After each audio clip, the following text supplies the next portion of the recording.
Muy buenas noches y bienvenidos a El Gato al Agua. Justo cuando se cumple un año del tremendo atentado islamista en Bélgica que dejó 32 fallecidos, 32 muertos, el terrorismo golpea de nuevo en el corazón de Europa. Esta vez ha sido en Londres. Un atacante ha atropellado a más de 10 transeúntes en el puente de Westminster a bordo de un todoterreno. Ven imágenes de lo que ha sido esta tarde el caos y el pánico.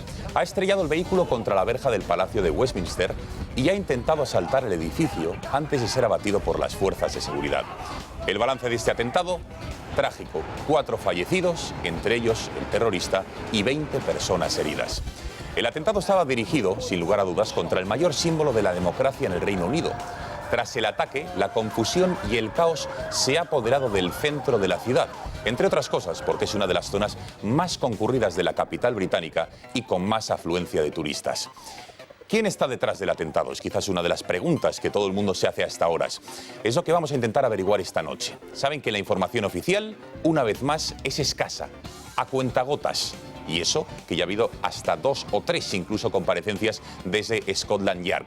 Lo único que sabemos es que los medios británicos esta tarde apuntaban a un sospechoso, y es el hombre que ven en estas imágenes, un islamista radical. Pero parece ser que esos mismos medios de comunicación, conforme iba avanzando la tarde, han desmentido que sea este islamista, que se parece a un ciudadano de origen británico que está en una cárcel desde el mes de enero por delitos de terrorismo islamista, con lo cual no hay autoría todavía. Enseguida conectaremos con Londres para saber la última hora y para hablar con ciudadanos españoles que han presenciado el ataque. Estén atentos porque la información es incesante y aquí en El Gato van a poder tener toda la última hora. Conectamos ya con nuestra redacción. Cristina Ramos, buenas noches. ¿Qué más detalles tienes de lo ocurrido?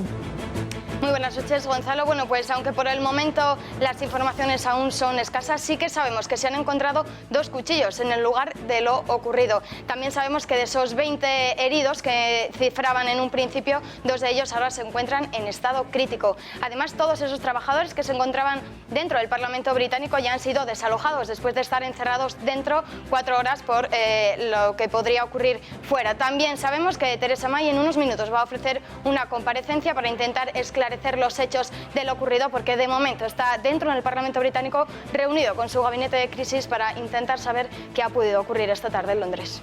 Cristina, nos va a visitar también esta noche Salvador Burguet, consejero delegado de una empresa privada de inteligencia, que nos va a hablar de lo que se sabe sobre este atentado, de quién puede estar detrás, de si ha sido improvisado o lleva semanas preparándose.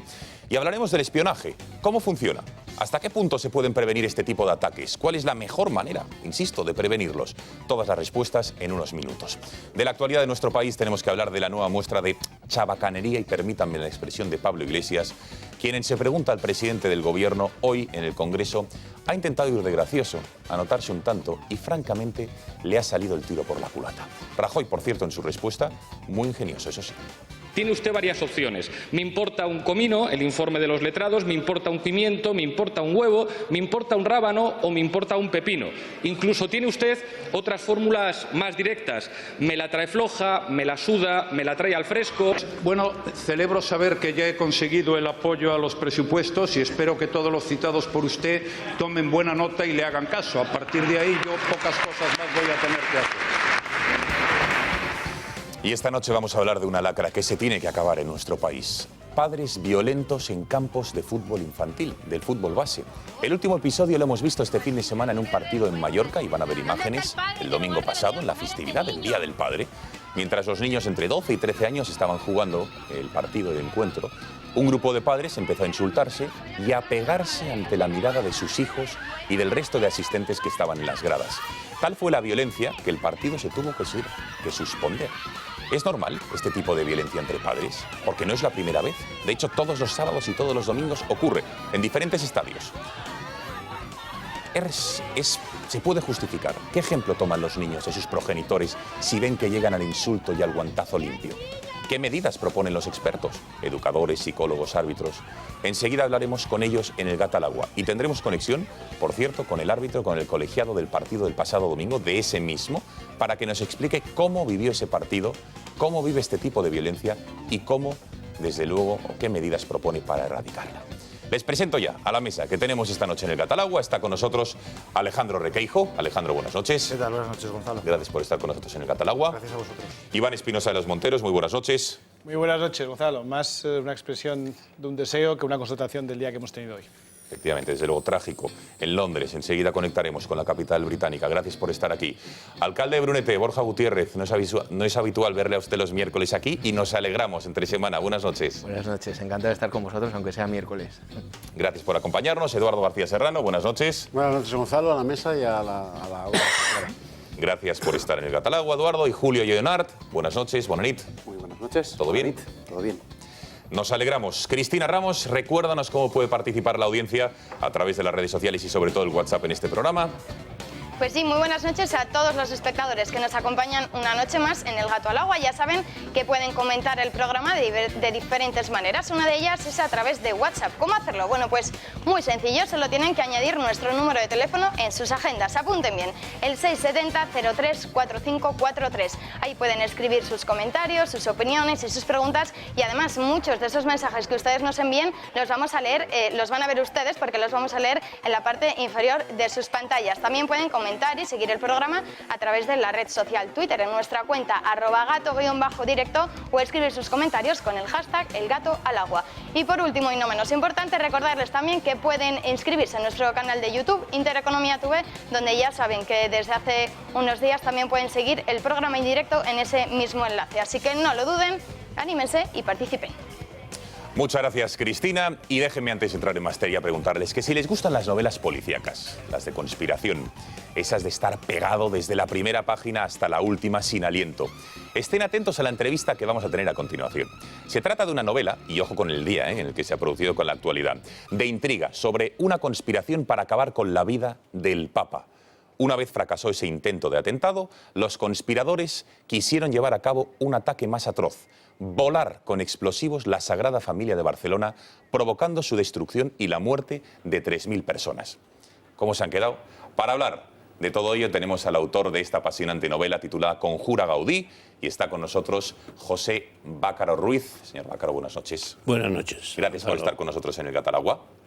Bueno, cuéntenos. La novela arranca con un atentado fallido contra el Papa en París, supuestamente diseñado por terroristas islamistas. Pero eso no es del todo cierto, sino que se trata más bien de una conspiración, ¿no? Se trata de una simulación, precisamente para poder cargar la responsabilidad de ese atentado a el mundo islamista, Daesh, Boko Haram, etc. Y crear un estado de opinión que mueva a una actuación en contra de los países árabes. Bien, entonces una vez se intenta esa especie de conspiración para ir con esos países árabes, no se consigue, ¿no? No se consigue porque no se produce la reacción que sería de esperar. A través de marines norteamericanos se mata, porque así decirlo, y así lo dice la novela, a 5 supuestos terroristas, que no eran tales, sino que eran unos estudiantes franceses, y gracias a que así el Papa se salva, no se crea la opinión pública suficientemente potente para establecer una culpabilidad que mueva el estado de opinión en contra de los países árabes. Bueno, del atentado fallido de París vamos a Barcelona, un conato de atentado contra la Sagrada Familia, como les hemos dicho, el símbolo emblemático de Gaudí. ¿Por qué este templo de Gaudí? Bueno, cuando Bin Laden atacó a las Torres Gemelas, dijo una frase, después de haber hecho el ataque, que les hemos golpeado allí donde más daño les hace. ¿Qué quiere decir? Pues que si se trataba de crear esta opinión en contra de los países árabes y en contra del islamismo en general, había que buscar precisamente un símbolo, no solamente religioso, sino un símbolo propio de la sociedad occidental.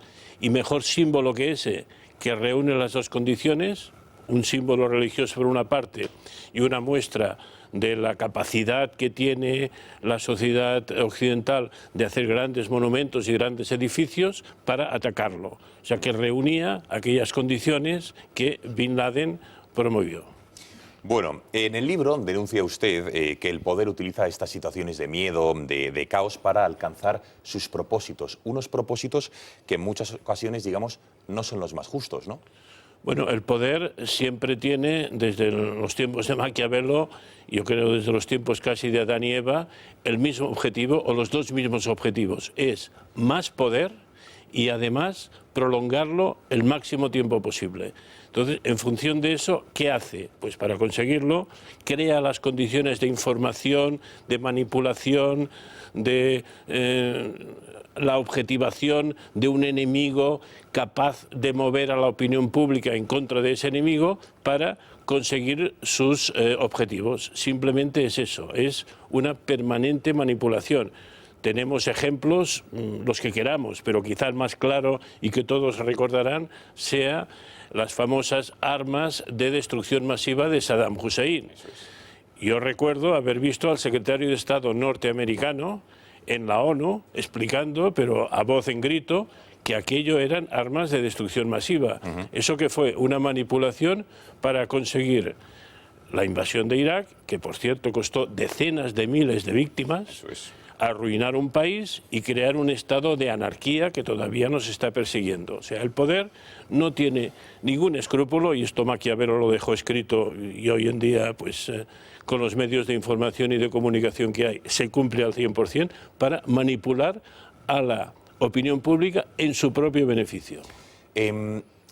¿Cómo ha llegado a ser tan minucioso, tan ir al detalle sobre este atentado en la Sagrada Familia? Porque, como le digo, los detalles de cómo describe usted la preparación del atentado, son, bueno, es brutal. ¿Cómo lo ha conseguido?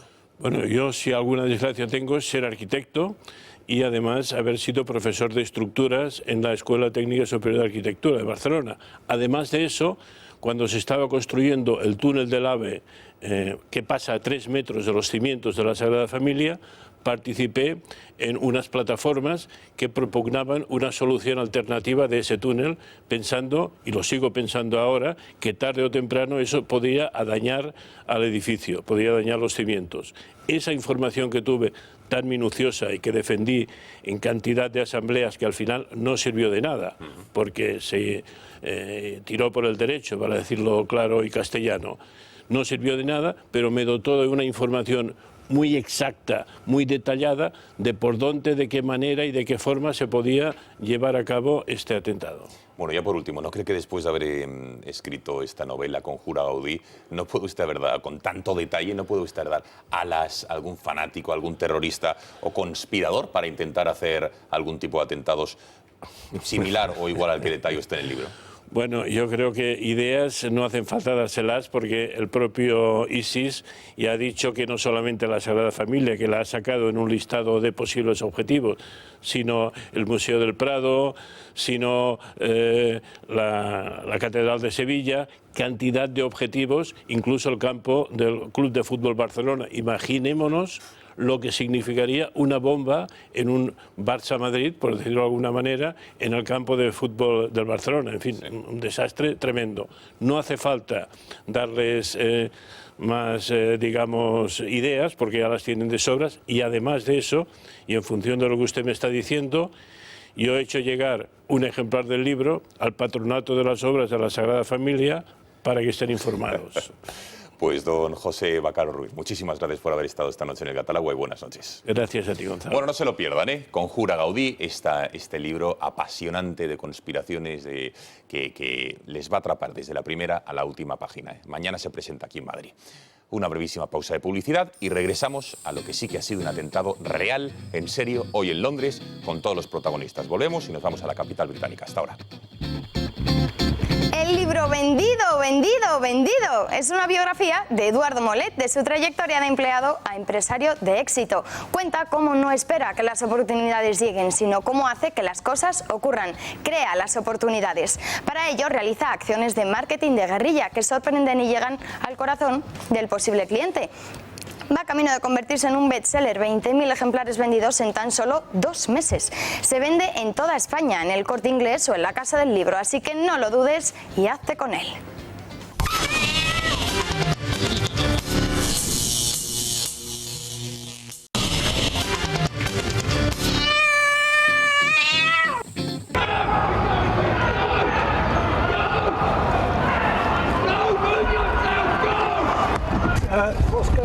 going on in Westminster. I'm just coming back in. Son imágenes esta tarde del pánico que se ha apoderado de esta zona de la capital británica, una de las zonas más concurridas, con más turismo y donde es el eje, el símbolo de la democracia británica. Ahí está el Parlamento, ha sido en el puente de Westminster, donde un terrorista, así lo han confirmado fuentes oficiales de Scotland Yard, está a primera hora de la tarde a bordo de un todoterreno, ha embestido a más de una decena de personas. El balance ha sido trágico, 20 heridos, 4 fallecidos, entre ellos el terrorista. Son las noticias que nos llegan desde Londres, que hemos querido recopilar todo lo ocurrido esta tarde en el siguiente informe.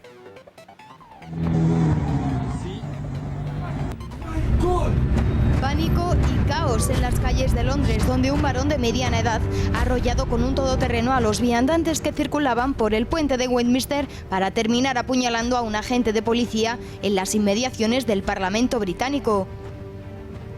Pese a que las autoridades británicas aún no han confirmado la identidad del atacante, según algunos medios británicos como Canal 4 o El Independent, apuntan a que el posible terrorista podría ser el islamista radical Abu Izzadin, natural de Reino Unido, condenado en 2008 por recaudar fondos para los terroristas e incitación al terrorismo. Tras cumplir 3 años y medio de cárcel, incluyendo la prisión preventiva, podría haber sido puesto en libertad. Las primeras informaciones apuntan a la posibilidad de que hubiera contado con un cómplice, informaciones que a estas horas siguen siendo investigadas. Los hechos ocurrían pocos minutos después de las 2:30 de la tarde, cuando se escucharon ráfagas de disparos y un fuerte estruendo, el provocado por el impacto del vehículo, que tras arrollar a varios viandantes en el puente de Westminster, estrellaba el todoterreno contra el Parlamento británico. De momento, el atentado ha dejado 4 víctimas mortales. Uno es el propio atacante, otro es un policía encargado de la seguridad del Parlamento que ha sido apuñalado y las otras 2 personas han fallecido al ser arrolladas por el todoterreno. Además, se contabilizan al menos una veintena de heridos, algunos de ellos de gravedad. 20 heridos, de momento, 4 fallecidos, entre ellos el terrorista y también un policía que ha sido acuchillado por ese terrorista cuando intentaba entrar, asaltar en el Palacio de Westminster. Tenemos algunas imágenes, fotografías, porque evidentemente todavía no tenemos imágenes audiovisuales del momento del atentado, pero sí imágenes instantáneas que hemos recopilado de la prensa británica. Fíjense cómo un helicóptero llegaba justo al Palacio de Westminster. Ahí tenemos a la policía, las imágenes de caos. Ahí tenemos a una mujer cómo está atendiendo a un hombre que está herido, recién atropellado, sin las zapatillas, en este caso deportivas. Vamos a ver más imágenes de lo que ha ido ocurriendo esta tarde. Aquí las imágenes ya del caos, después de que este terrorista hubiese atropellado a varias personas. Ahí ven cómo intentan varios ciudadanos de a pie reanimar a las personas que están ahí. Otra instantánea que nos queda para el recuerdo, cómo intentan reanimar. Otra señora que intenta pasar por el cordón de seguridad que había establecido la policía británica, en este caso los miembros de Scotland Yard. Vamos a ver más instantáneas. También este hombre, entendemos que estaba mirando debajo de un autobús. También la imagen de ese policía hablando por la radio. Y volvemos a esta imagen. Y también ha llamado mucho la atención cómo un diputado británico ha salido, que es doctor, ha estado en varios combates, en varias guerras, y ha salido del Parlamento para enterarse de este atentado, a reanimar. Se llama Tobias Ellwood y ha intentado salvar la vida en este caso, del policía que había sido apuñalado. Y ahí le ven con la chaqueta, manos a la obra e intentando salvar. Fíjense aquí ya ensangrentado, con la cabeza que tiene restos de sangre. Este diputado, la verdad es que es encomiable lo que ha hecho este señor, este diputado, saliendo del Parlamento británico e intentando ayudar a su compatriota, en este caso al policía que estaba herido. Última hora. Cristina Ramos, redacción del Catalagua, cuéntanos. Pues sí, decíamos hace unos minutos que Theresa May, la primera ministra británica, iba a ofrecer una rueda de prensa tras esa reunión con su gabinete de crisis, y ya nos ha confirmado que los detalles de este enfermizo y depravado, así califica el ataque que ha ocurrido esta tarde en Londres, siguen emergiendo. También nos ha confirmado que ha habido un solo atacante en este atentado, y además nos ha dicho que la policía iba a tener esta misma noche, iba a ofrecer una rueda de prensa para seguir ampliando esa información. También ha asegurado que el nivel de alerta del país no iba a cambiar por el momento. Nuestros pensamientos y oraciones, ha dicho, van dirigidas a todos los afectados. Déjenme decirles una cosa con claridad, continuaba en esta rueda de prensa. Cualquier intento de acabar con nuestros valores a través de la violencia están condenados al fracaso. Muchísimas gracias, Cristina. Con esta noticia de última hora nos quedamos. Las palabras de la primera ministra Theresa May, confirmando que solo había un atacante y que de momento el nivel de alerta antiterrorista en el Reino Unido sigue vigente. Volvemos a la capital británica. Alberto Mateos, ciudadano también español, recién llegado esta tarde o esta mañana a la capital británica. Buenas noches. Hola, Gonzalo. Buenas noches. Bueno, Alberto, cuéntanos, ¿cuál es la situación que has podido palpar en las calles de Londres después de ese atentado que ocurría esta tarde? Bueno, yo llegaba esta tarde en torno a las 4 más o menos al aeropuerto de Heathrow, entonces todo el tema del atentado terrorista pues me pilló prácticamente en el avión, ¿no? Entonces ya cuando aterriza el avión empiezan a llegarme mensajes y tal, pero bueno, en Heathrow normalidad total. Luego sí que es verdad que bueno, pues todo el centro de Londres, lo que viene siendo la almendra central de la ciudad está cortado. Y bueno, pues parece que, pero esto ya por lo que he leído y tal, pues que hay nivel de alarma terrorista en grado severo, o sea que vamos, que confirmadísimo, ¿no? Lo de que ha sido un ataque terrorista y que, bueno, pues las autoridades están alerta porque por lo visto este nivel de severo es el segundo más alto.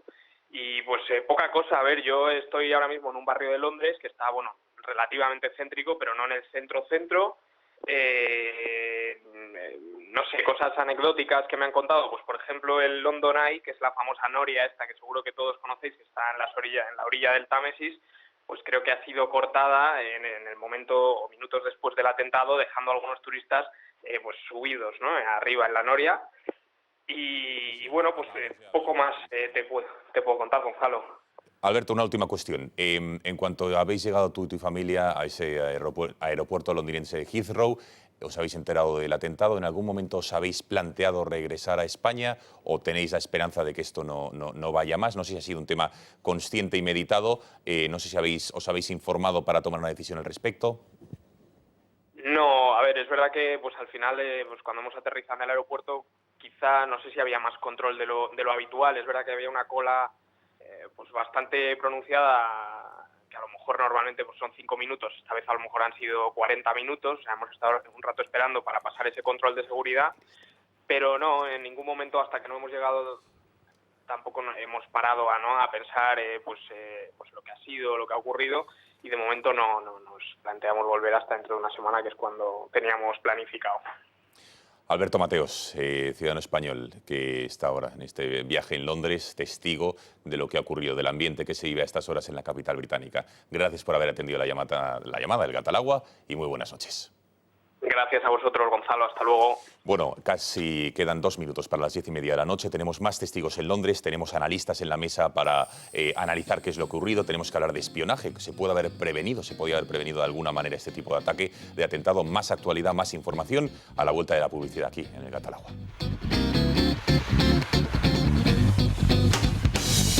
¿Estás cansado de la baja rentabilidad y de las altas comisiones que te cobran los bancos y los fondos de inversión? Indexa Capital te ofrece la solución. Menos comisiones y más rentabilidad para tus inversiones a largo plazo. Indexa es el gestor automatizado de inversiones líder en España. Gestionan carteras para sus clientes con fondos indexados, principalmente de Vanguard, la mayor gestora del mundo. También ofrecen los planes de pensiones indexados con las comisiones más bajas en España. Te ofrecen una cartera de inversión completamente diversificada, transparente, con comisiones radicalmente bajas, con un 80% menos costes que los bancos y con una máxima seguridad para tu dinero. Para saber más, entra en indexacapital.com. Menos costes, más rentabilidad.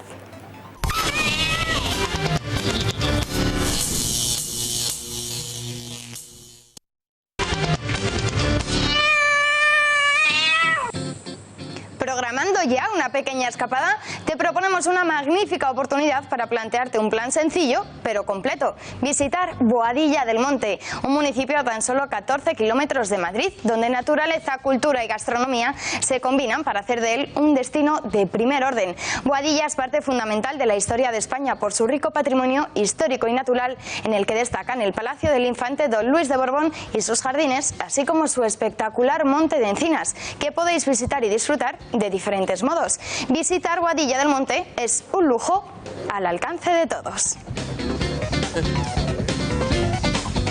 Pasan 32 minutos de las 10 de la noche, tenemos el foco informativo puesto en Londres, capital británica, esta tarde en torno a las 2:30 de la tarde.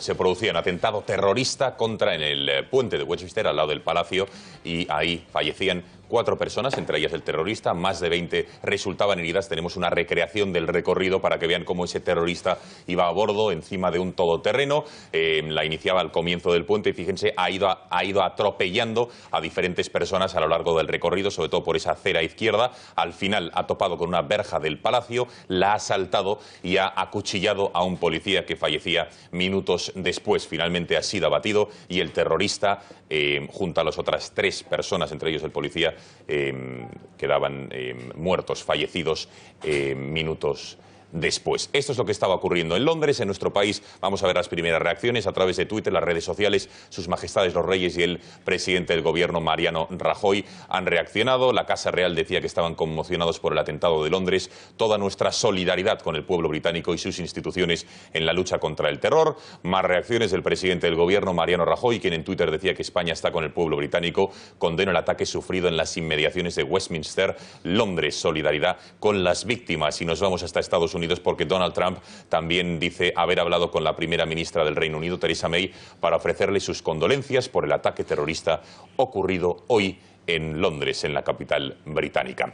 Enseguida hablaremos con Salvador Burguet, que es un consejero delegado de una empresa privada de espionaje. Ya está en nuestro plató en el Gat al Agua, pero antes sí que me gustaría una primera valoración de los miembros, de los tertulianos del Gat al Agua al respecto de lo ocurrido hoy en Londres. No sé quién quiere romper el fuego, Alejandro.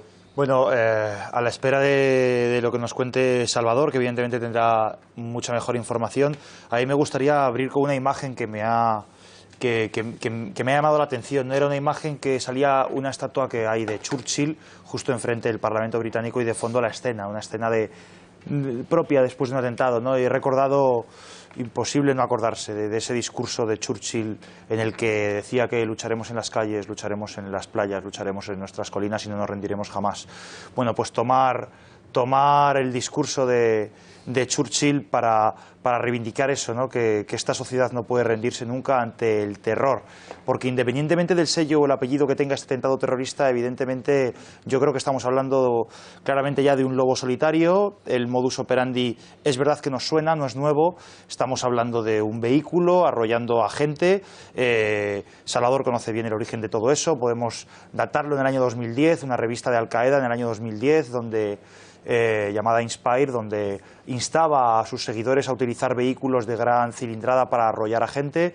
Luego hemos visto cómo de manera individual se lanzaba por miembros de las fuerzas y cuerpos de seguridad del Estado con un cuchillo, algo que también tiene un precedente precisamente en Londres, y este tipo de terroristas hasta donde les dejen.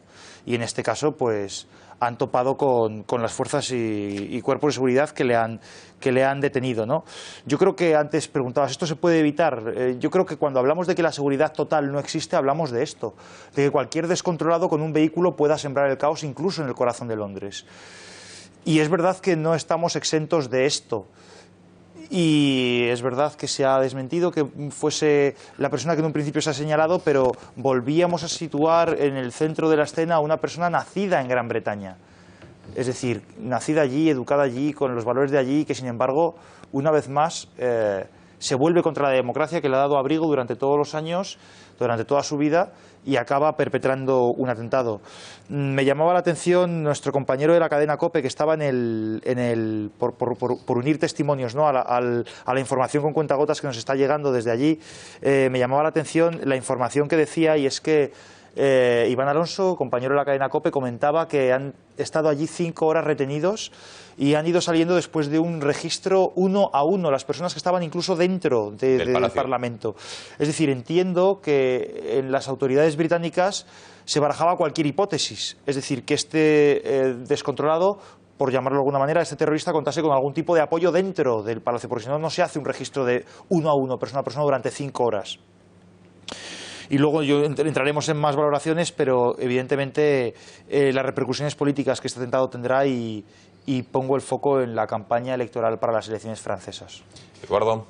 Yo también, querido amigo, me he acordado de Churchill, pero por una sentencia, más que una frase, una sentencia de Churchill anterior a la que tú mencionabas.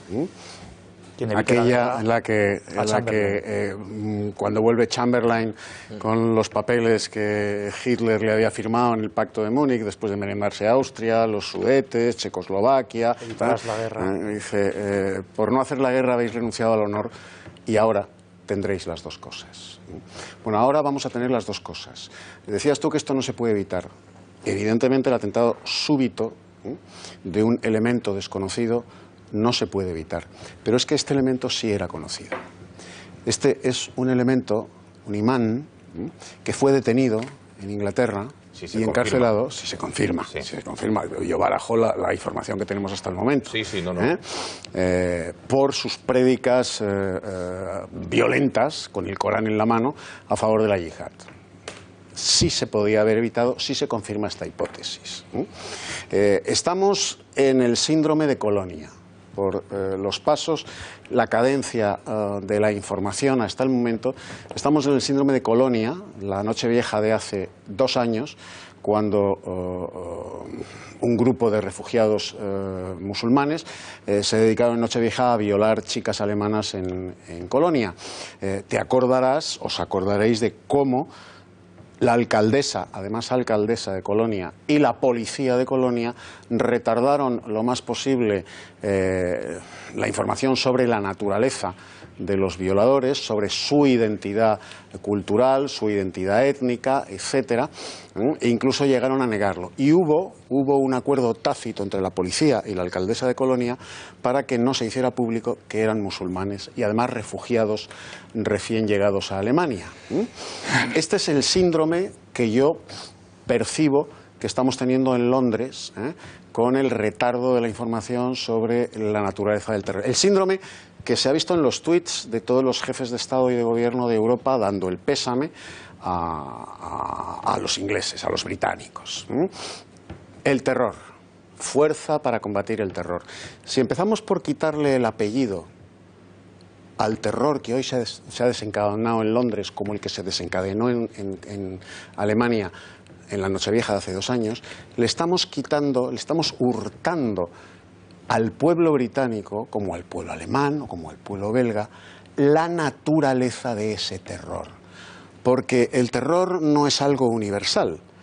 Cada terror tiene su propia naturaleza política, étnica y religiosa.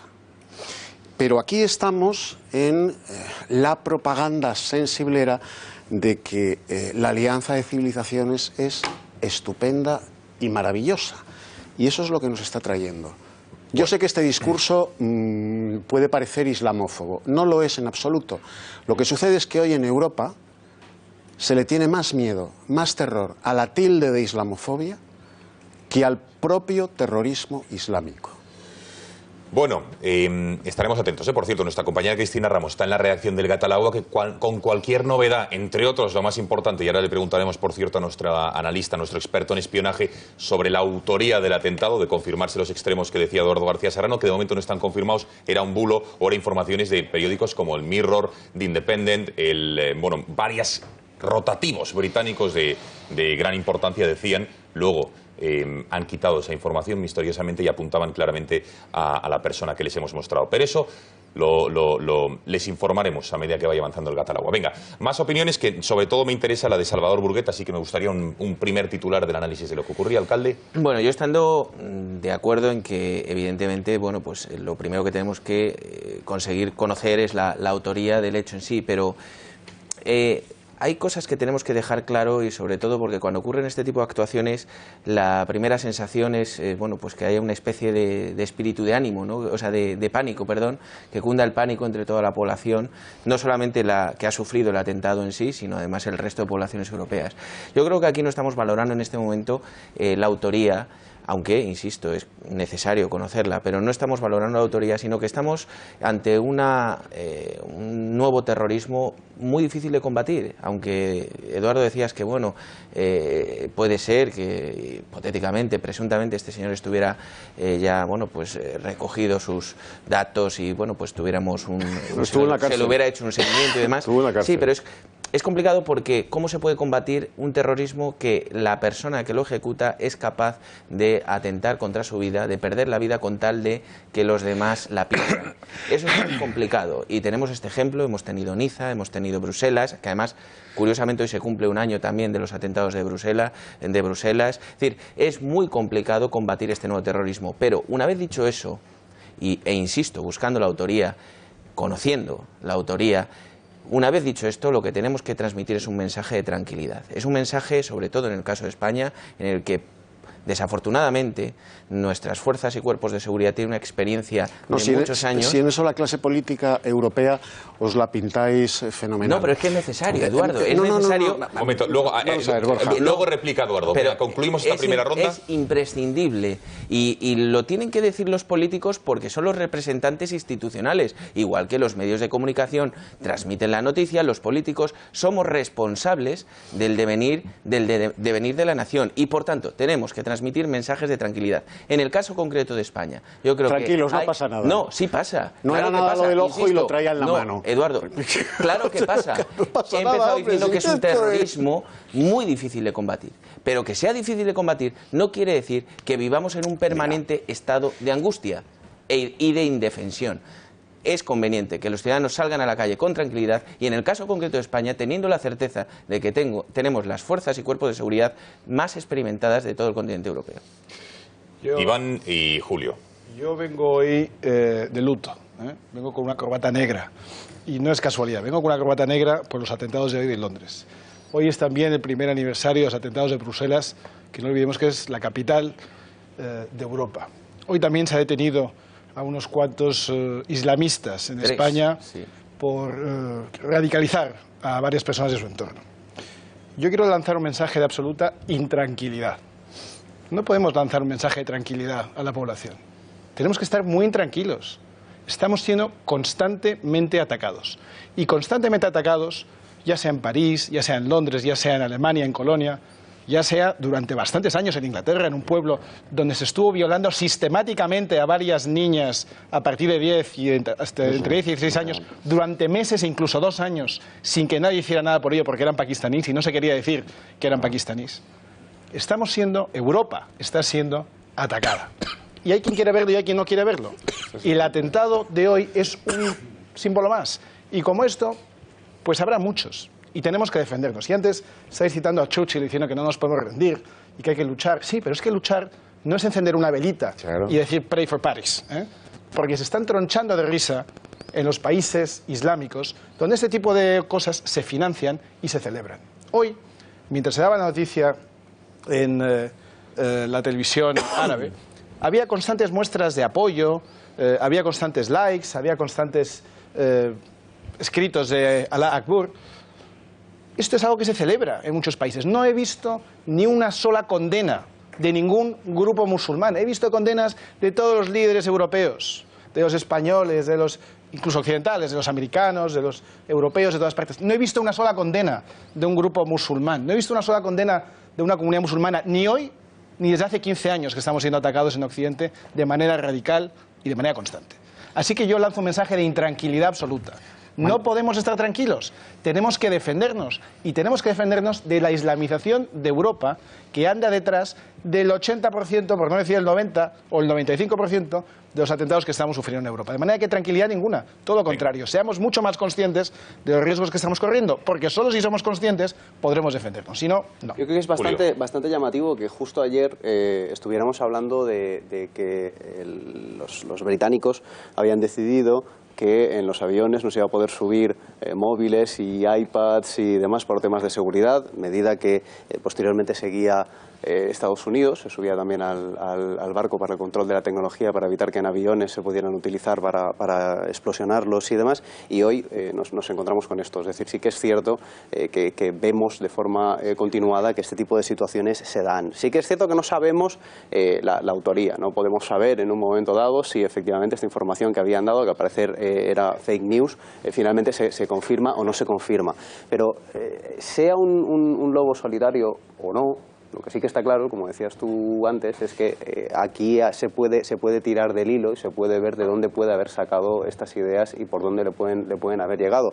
Y nos recuerda a otro tipo de atentados que se han utilizado vehículos, nos recuerda ese poco aprecio por la vida propia a la hora de tener que conseguir unos objetivos que es propio de gente muy radicalizada, que tiene una idea muy clara para acabar, y en este caso el atentado es contra un símbolo de la democracia en el centro de Londres. Entonces, si bien es cierto que no podemos directamente dar mensajes de absoluta tranquilidad y que la gente siga haciendo su vida y salga a la calle, porque en situaciones como estas, donde no sabes qué es lo que va a pasar ahora mismo, lo mejor es ser precavido. Yo creo que tampoco podemos irnos hacia el otro extremo y directamente decir que tenemos que salir, bueno, no estamos en horario infantil, acojonados a la calle. Yo creo que este tipo de cosas tampoco podemos hacerlas.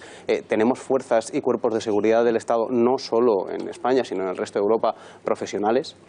Creo que en este caso es precaución y creo que en este caso el hecho de no ir contando, habiendo pasado lo que ha pasado, que se ha dado información que no era correcta, creo que esta precaución por parte de los servicios de información y por parte de Scotland Yard es buena para no generar un miedo absoluto por parte de la Julio, sociedad. ¿tú has visto la foto del terrorista? Sí, yo he visto la foto del terrorista. Pero no es el terrorista que se había dicho. No, el terrorista abatido. Yo es que sí he visto una foto del terrorista abatido. Sí, pero que no es lo que se había dicho, no se sabe. Bueno, dicen que era un ciudadano, hay que ver si es el terrorista o no, lo habían vinculado con una persona. Claro. Perdón, el indicativo, la música. Última hora, Cristina Ramos, redacción del Gatalagua. Creo que llegan mensajes de tranquilidad, al contrario de lo que decía Iván Espinosa de los Monteros. Cuéntanos. Pues sí, hace unos momentos conocíamos esas palabras de la primera ministra británica, Theresa May. Quien también ha comparecido hace escasos minutos ha sido el alcalde de Londres para anunciar que a partir de esta misma noche va a desplegar policías armados por toda la ciudad para mantener la seguridad de los ciudadanos y de los turistas que quieran visitar la ciudad. A partir de esta misma noche, como decía, pero también ha querido lanzar ese mensaje de tranquilidad porque dice que Londres es una de las ciudades más seguras del mundo. En palabras textuales ha dicho: Londres es una gran ciudad y permanecemos unidos ante aquellos que buscan hacernos daño y destruir nuestra forma de vida. Muchísimas gracias, Cristina. Quedan 10 minutos para las 11 de la noche. Saludamos ya a Salvador Burguet, es consejero delegado de una empresa privada de espionaje llamada AICS. Salvador, buenas noches. Hola, buenas noches. Gracias por estar con nosotros en el Gatalagua. Bueno, en primer lugar, ¿a qué se dedica usted exactamente para que el espectador que le vea sepa cuál es su profesión y qué es esto del espionaje? AICS es, como usted ha dicho, es una empresa privada de inteligencia y seguridad y básicamente lo que hacemos es pues recabar información de muchas fuentes. Esa información se procesa, los analistas la analizan y después emitimos a nuestros clientes bien alertas de seguridad, alertas de inteligencia, informes especiales de inteligencia, en fin, documentación que les sirva sobre todo para el desarrollo de sus operaciones. Hablo de empresas privadas o instituciones oficiales. ¿Qué sabemos a esta hora, cuando son las 11 menos 10 de la noche, del atentado que ocurría esta tarde en Londres? ¿Qué información maneja su empresa? Lo que sabemos es que el atentado lo ha cometido, por la información que nosotros tenemos, una sola persona. Ha sido confirmado por la primera ministra Theresa May. Que el atentado no tiene relación directa, es decir, que no ha sido ni ordenado, ni planificado, ni monitorizado, ni coordinado por ningún grupo islamista, y podríamos concretar por Estado Islámico. Que ha seguido los parámetros o el modus operandi que todos aquellos que han cometido atentados hasta ahora han seguido. Es el mismo procedimiento que se utilizó en Niza, con el vehículo haciendo zigzag precisamente para atropellar cuanta más gente mejor, porque es el objetivo. Y poco más. No podemos decir que es un lobo solitario, porque eso no sería correcto decirlo. Y Y todo eso es lo que tenemos, no hay más. Entonces, perdone, por sacar conclusiones de lo que usted acaba de afirmar, si no ha sido ordenado por ningún grupo terrorista internacional, véase el ISIS, Al-Qaeda, etcétera, etcétera, si no podemos hablar de un lobo solitario, pero tiene semejanzas con el atentado de Niza, que sí que fue, bueno, que ya sabemos la autoría, ¿quién cree que puede estar detrás de este atentado? ¿Una persona, podemos decir que la autoría podría ser del yihadismo o no? Detrás del atentado está únicamente el individuo que lo ha cometido y que ha sido metido por la fuerza de seguridad. No podemos pensar que detrás hay una planificación, una estructura, una arquitectura logística que le haya llevado a hacer eso. El motivo por el que lo ha hecho, difícilmente lo podremos saber ahora de sus propios labios, ¿no? Pero es muy probable que el consumo intensivo de la propaganda que ellos envían tenga mucho que ver con lo que ha ocurrido. Hay datos significativos que diferencian este atentado con otros producidos con anterioridad. Uno de ellos es ya no el procedimiento, sino las armas utilizadas. Desde los atentados de París de noviembre de 2015 hasta la actualidad, las armas utilizadas, los medios utilizados y los procedimientos operativos utilizados por aquellos que han cometido atentados en Europa ha ido poco a poco bajando, el nivel ha ido bajando, desde los explosivos, ataques combinados y mucho uso de armas de asalto, hablamos de París, llegamos a los explosivos en Bruselas, que se utilizaron solo explosivos y ese atentado no estaba ordenado por Estado Islámico, y después han ido bajando el nivel, se han dedicado a usar armas de fuego y sobre todo cuchillos. ¿Qué quiere decir? Quiere decir que el grado de penetración que Estado Islámico tiene en estos momentos en Europa es mínimo. No tiene capacidad operativa para ordenar un ataque y sustentarlo, apoyarlo logísticamente. ¿Qué ocurre? Que se dedica a lanzar mucha propaganda y esa propaganda es la que está influyendo en estos individuos para llevar a cabo sus acciones. El hombre este, tengo que disentir con lo que decía Alejandro, a pesar de que somos amigos, pero yo veo las cosas diferentes. No es un lobo solitario. Un lobo solitario es aquel que tiene una relación directa con una organización terrorista del carácter que sea y que es la propia organización la que lo activa o desactiva. El hombre este no tiene relación directa con Estado Islámico y pongo la mano en el fuego y seguro que no me voy a quemar. Con lo cual no es un lobo solitario. ¿Por qué? Porque Estado Islámico no tiene lobos solitarios.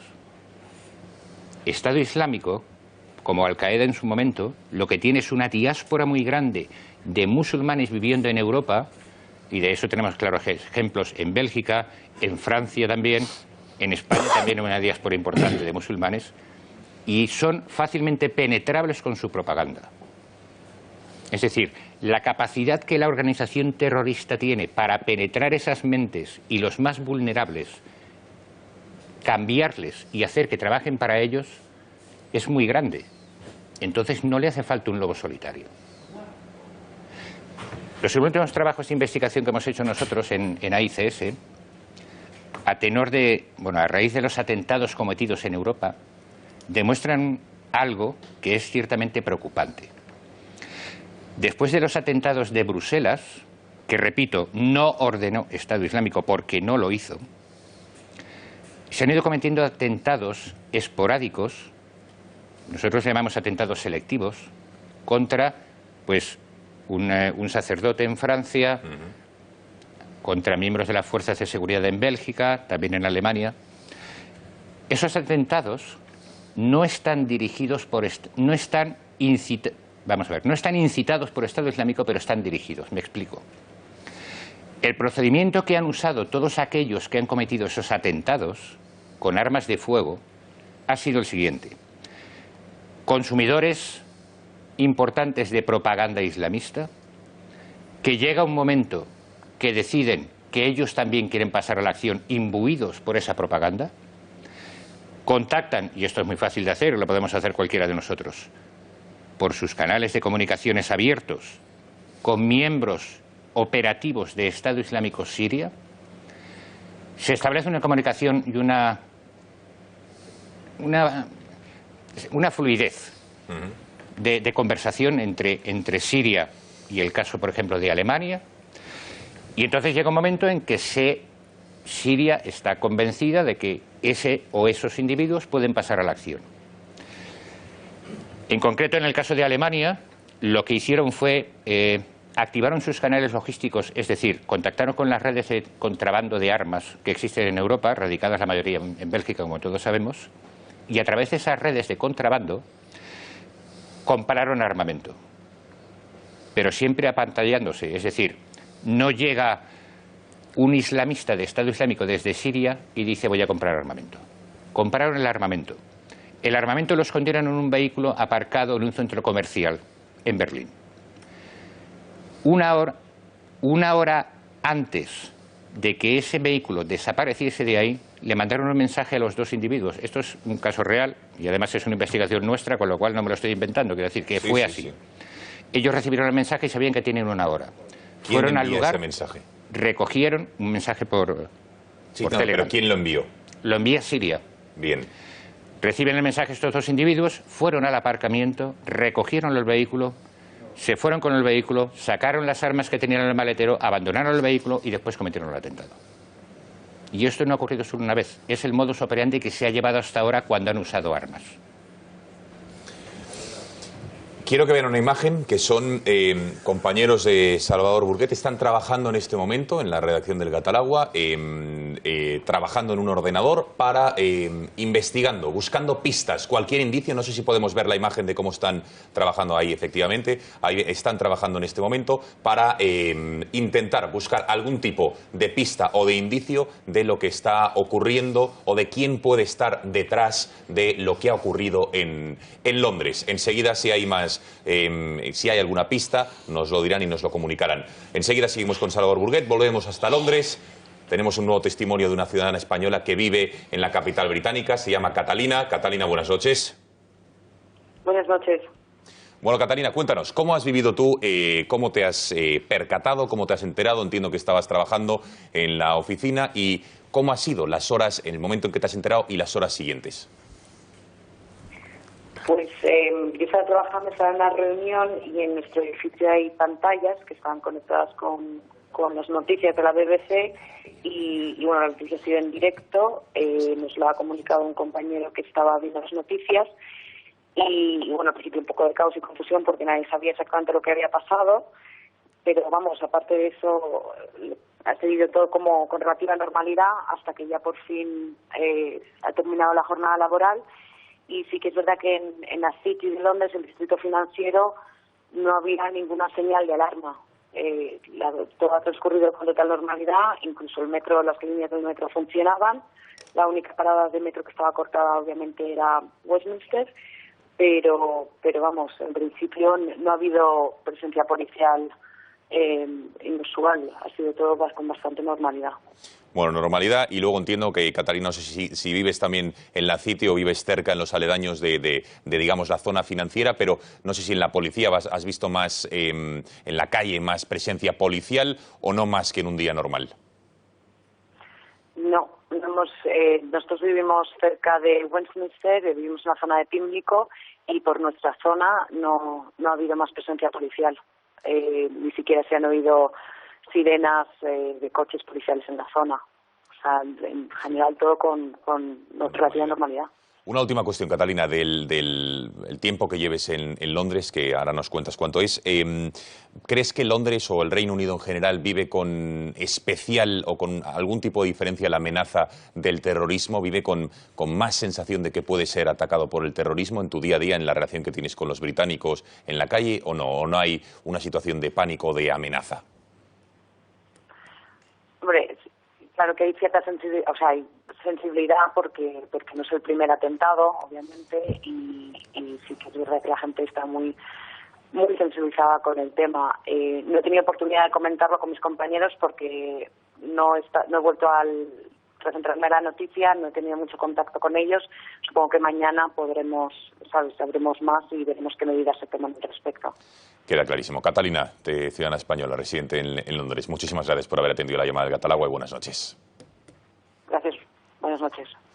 Bueno, otra ciudadana española que gracias a Dios en este caso está bien y no ha tenido que lamentar y vive en la City, en el barrio financiero, con lo cual más normalidad de lo que podíamos pensar después de ese atentado.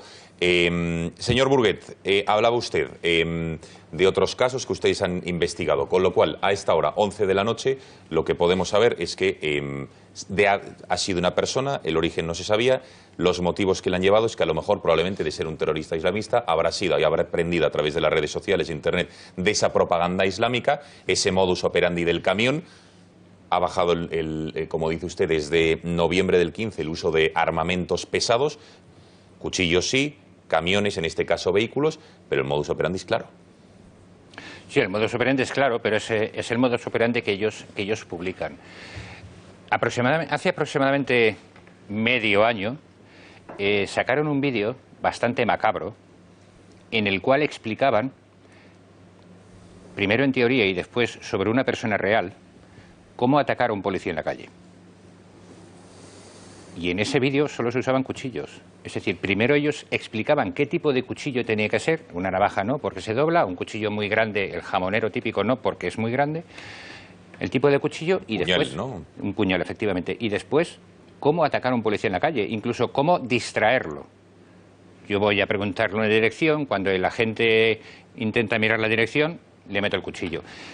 Incluso la forma de meter el cuchillo de tal forma que si lleva un chaleco antibala, como habitualmente llevan por lo menos en España, poderle hacer daño, o sea, poderle clavar el cuchillo sorteando el chaleco, ¿no? Esto está en Internet, esto lo puede ver cualquiera, y esto se copia. El uso del vehículo, zigzagueando, es una copia de lo que ocurrió en Niza, pero es que eso está publicado, como antes se ha comentado Alejandro, en las revistas, en este caso Inspire, que es una revista de Al-Qaeda, no es de Estado Islámico. Entonces, que sigan ese modus operandi no concluye que sea un terrorista islamista. Es alguien influenciado, inspirado, animado por la propaganda, por lo que lee, pero no sería correcto decir que es un terrorista islamista miembro de un grupo islamista como puede ser Estado Islámico o cualquiera de sus quitemos que sea miembro de cualquier grupo organizado del ISIS, del yihadismo, pero bueno, que tiene inspiración islamista porque lo ha leído en fuentes de información en Internet islamistas y yihadistas, es evidente, ¿no? Sí, sí, no, eso es evidente y está claro. Bien. Hablemos del espionaje. Antes hablamos sobre si se puede evitar, ha dicho usted que la influencia del ISIS en los últimos años ha caído en Europa, no así de este tipo de atentados, que decía Eduardo que eso nunca se va a poder evitar. ¿Cómo ayuda el espionaje, o en este caso su labor, para evitar este tipo de ataques? ¿Se podía haber evitado esto? No, es prácticamente imposible. Se tienen que jugar muchos factores, entre ellos tiene que jugar el factor de la suerte. Y después tiene que jugar el factor de que esa suerte llegue a tiempo, ¿no? Nosotros en los casi 4 años que llevamos trabajando en AICS, que tenemos la empresa, hemos conseguido anticiparnos solo en 3 ocasiones. ¿A atentados que se iban a producir? A atentados, sí. Porque bueno, tuvimos la suerte de que conseguimos... No, desde luego, claro, no está mal. Cuéntenos cómo fueron esos 3 casos y esos 3 atentados que ustedes anticiparon. Sí, el primero de ellos fue el ataque que se produjo en Orlando contra la convención esta de caricaturas de Mahoma. Nosotros descubrimos las comunicaciones que ordenaban el atentado y el modus operandi que iban a seguir, cuántos iban a ser, cómo iban a entrar, el armamento que iban a utilizar. 24 horas antes de que ocurriese. Eso fue un viernes a mediodía y el atentado ocurrió un sábado por la mañana. La segunda ocasión fue el atentado de Sousse contra el centro turístico de Al-Kantauri en Túnez. Nosotros captamos comunicaciones... Bueno, este es otro del... A ver, sí... bueno, sí. Si quieren lo cambio por el que tienen en pantalla. Vale, sí, por el que esto es una comunicación que nosotros interceptamos en la cual se hacía un llamamiento a los musulmanes a no usar los vuelos de Tunisia Airlines en un plazo de tiempo que iba desde el 28 de mayo de 2015 al 2 de junio de 2015. El motivo era, esto es un ejemplo de la comunicación de ellos, pero bueno, es mucho más largo el análisis, el motivo era que iban a poner una bomba en un avión. Nosotros lanzamos la alerta de seguridad pertinente Y después hay otro mensaje posterior a este Pero, que se emite señor concretamente. Esa alerta entiendo yo que ustedes avisan a los gobiernos. ¿A quién avisan en este caso? Nosotros avisamos a nuestros clientes y a los gobiernos, sinceramente, que son receptivos. Nosotros avisamos a todo el mundo. Cuando no nos hacen caso, no avisamos más. Bien. Lógicamente, el Gobierno de España, la Fuerza de Seguridad de España, son las primeras en recibir la información, porque así debe de ser. Y después otros países y otros gobiernos con los que sí colaboramos, estaríamos hablando de Gran Bretaña, de Estados Unidos, por ejemplo, sí tenemos canales directos con ellos. Bien. Después, el que no quiera hacer caso, pues que no lo haga. Bueno, y el atentado de Sus en Túnez, también decía usted que era... Cuéntenos ese. Sí, bueno, este es el de Tunisia Airlines. Sí. El de Túnez, ellos durante un tiempo estuvieron haciendo una labor de propaganda después del atentado del Museo del Bardo, diciendo cuánto afecta a la economía de Túnez un atentado terrorista. Llega un momento en que un miércoles dicen que se va a producir otro atentado contra un centro turístico y que está ya planeado. Nosotros hicimos un estudio de todos los centros turísticos, de todos los resorts que hay en Túnez, solo hay 5. De esos 5, hay 2 que son los más factibles de ser atacados por su situación, por la medida de seguridad y por la gente que va a esos resorts. Y uno de ellos era el de Canterbury. Y después se produjo el atentado. ¿Lo avisamos? Sí. ¿Alguien hizo caso? Evidentemente no. Esos son golpes de suerte. ¿Se hubiese podido evitar si hubiesen hecho caso a su aviso? Se hubiesen podido reforzar las medidas de seguridad, indudablemente. En el caso de Túnez es bastante complicado, pero se hubiesen podido reforzar las medidas de seguridad, sí señor. Bueno, ya que tenemos al señor Burgen, no sé si alguien de la mesa quiere hacer alguna pregunta concreta, por favor, al respecto del espionaje y de la investigación que se hace en este caso al terrorismo islamista a nivel internacional. Yo quería hacer una pregunta, Salvador. Si estamos cerca de poder prevenir este tipo de ataques desde un punto de vista de la seguridad de los metadatos, me explico.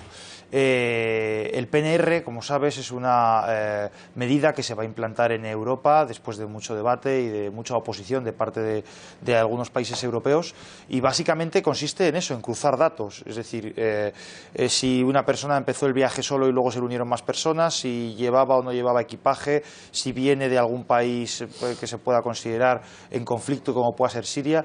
Es decir, si puede llegar un momento en el que sea tal la información que los gobiernos, las fuerzas y grupos de seguridad tengan de todos nosotros, que sea fácilmente detectable cuando una alerta salte porque algo inusual está sucediendo. Indudablemente, además eso es la base de un trabajo de análisis de inteligencia. Entonces, eso sería el caso ideal, Alejandro, sin lugar a dudas. Yo tengo mis dudas de que eso llegue a ocurrir. Y te voy a poner un ejemplo muy claro, y tú lo conoces porque eres cliente nuestro y tienes nuestra información. Uno de los atentados de Bélgica, previos a los atentados de París, se avisó desde España. Se avisó que el individuo que iba a cometer el atentado, en concreto creo que fue el que atentó contra el Tren Thalys, había estado en España, había estado detenido en España. Sus familiares viven en Algeciras, sí, o vivían. Había estado viviendo en Madrid. Y se avisó a Bélgica cuando se fue hacia allí. Y nadie hizo caso.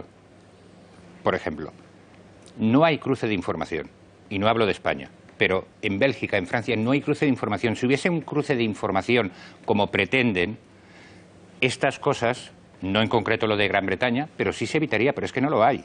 Cada uno hace la guerra por su cuenta.